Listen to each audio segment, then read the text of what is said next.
고린도전서 8장 1절로 13절 말씀.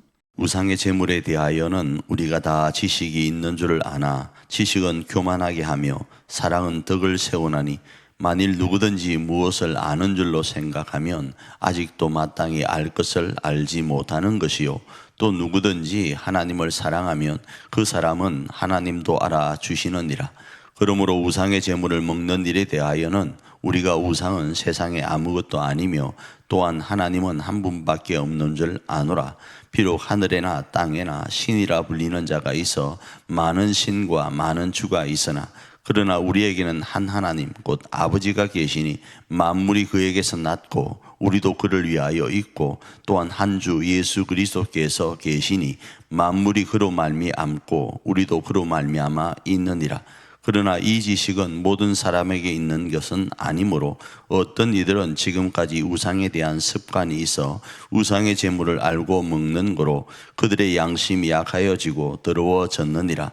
음식은 우리를 하나님 앞에 내세우지 못하나니 우리가 먹지 않는다고 해서 더 못 사는 것도 아니고 먹는다고 해서 더 잘 사는 것도 아니니라. 그런즉 너희의 자유가 믿음이 약한 자들에게 걸려 넘어지게 하는 것이 되지 않도록 조심하라. 지식이 있는 내가 우상의 집에 앉아 먹는 것을 누구든지 보면 그 믿음이 약한 자들의 양심이 담력을 얻어 우상의 제물을 먹게 되지 않겠느냐. 그러면 내 지식으로 그 믿음이 약한 자가 멸망하나니 그는 그리스도께서 위하여 죽으신 형제라.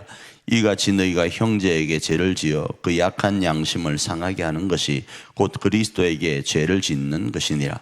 그러므로 만일 음식이 내 형제를 실족하게 한다면 나는 영원히 고기를 먹지 아니하여 내 형제를 실족하지 않게 하리라. 이 땅에서 가장 이상적인 공동체가 뭔가 하면 하나님께서는 교회라는 이름으로 공동체를 세워가기를 원하시고 그 교회를 통하여 하나님 나라와 같은 이상적 공동체를 세워가기를 원하십니다. 자, 이 교회는 어떻게 출발되는가 하면 예수 그리스도의 생명의 터 위에 세워져 갑니다. 그래서 예수 그리스도의 생명의 터 위에 세워져 가는 그 모습은 어떤 모습으로 나타나는가 하면 이타적 모습으로 나타나요. 이기적 모습이 아니라 이타적 모습으로요. 오늘 그 내용을 이 고린도전서에서 계속 하다가 오늘은 음식에 대해서 말씀을 하고 있습니다. 특별히 제사 음식에 대해서 말을 하고 있는데 우상 앞에 놓였던 그 음식을 먹지 않는 것이 어떤 것인지를 이야기합니다. 당시 그 음식, 특별히 고기들은요, 제사 음식이었습니다. 그러니까 우상 앞에 바쳤던 물건들을 이렇게 팔기도 하고 또 나누어서 먹기도 했었습니다. 그래서 한편으로는 이 제사 음식, 우상 앞에 놓인 고기들은 생존과 관련된 부분도 있었습니다. 아울러 먹으면 죄를 짓는 기분 가운데 들어가는 경우도 있었습니다. 특별히 믿는 사람들에게 말이죠. 그래서 제사 음식에 대한 정의는 무엇인가 하면 이 성경에서는 제사의 주체인 우상, 그러니까 제사 음식을 바칠 때 그 제사를 받는다고 생각하는 그 우상은 무엇인가 하면 아무것도 아니라는 거예요. 왜요? 유일하신 신은 하나님이시기 때문에 사람이 깎아 만든 우상, 그건 아무것도 아니라는 겁니다. 존재하지 않는 신이라는 겁니다. 그걸 알고 사람이 예를 들어서 바친 음식을 먹게 된다면 그게 무슨 문제가 되냐 이겁니다.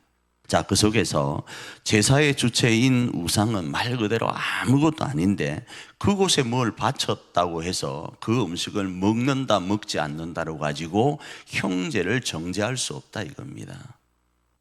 왜요? 교회를 세우는 것이 지금 우리의 모습인데 어떠한 형편 때문에 그거라도 먹을 수밖에 없는 사람들도 있을 수 있고 그 사람들의 형편이 다 다를 것 아닙니까? 그런데 일률적인 잣대를 가지고 그 사람을 평가하여서 그 사람을 정죄할 수는 없다. 왜? 우리는 지금 하나님께서 디자인하신 가장 이상적 공동체인 교회를 세우려고 하고 있기 때문에 그렇다라는 거예요. 그래서 그 음식에 대한 것들을 정의하는데 그 음식의 주체인 우상은 말 그대로 아무것도 아닌 신이기 때문에 그곳에 바친 것 먹고 먹지 않는 것이 아무런 문제가 되지 않는다. 그러나 형제 중에 이게 정리된 우리가 먹는 것을 보고 정리되지 않는 상태에서 먹게 되면 그 마음 한켠에 하나님 앞에 죄를 짓는다라는 그 자유치 못한 마음으로 먹게 되면 이건 죄가 된다라는 거예요. 그래서 그 형제가 이 원리를 알지 못한 상태에서 먹는 것을 방지하기 위해서라도 믿음이 약한 자 앞에서는 먹는 것을 삼가하는 것이 그 형제에게 유익하다라는 거예요. 왜? 우리는 하나님께서 디자인하신 이상적 공동체인 교회를 세워가는 존재들이니까. 그래서 너 개인의 어떤 그 욕심 따라서 행하지 말고 이타적 삶 가운데서 교회 공동체라는 그 모습 속에서 삶의 모든 것들을 우선하라로 이야기를 하고 있는 겁니다. 그래서 먹고 먹지 않는 것이 우선이 아니라 함께하는 형제에다가 우선순위를 두라는 거예요.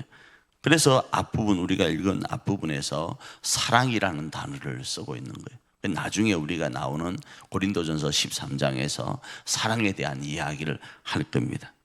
결론은 함부로 판단하지 말고 무지함으로 말미암아서 너희의 들어가는 잠깐 들어오는 생각 그걸로 형제를 판단하지 말고 이타적 삶으로 하나님 안에서 그 형제가 어떻게 하면 하나님 앞에 거룩한 공교회인 공동체로서 설 것인지를 생각하라라는 겁니다. 오늘 이 말씀을 우리의 삶에 어떻게 적용할 수 있을까요?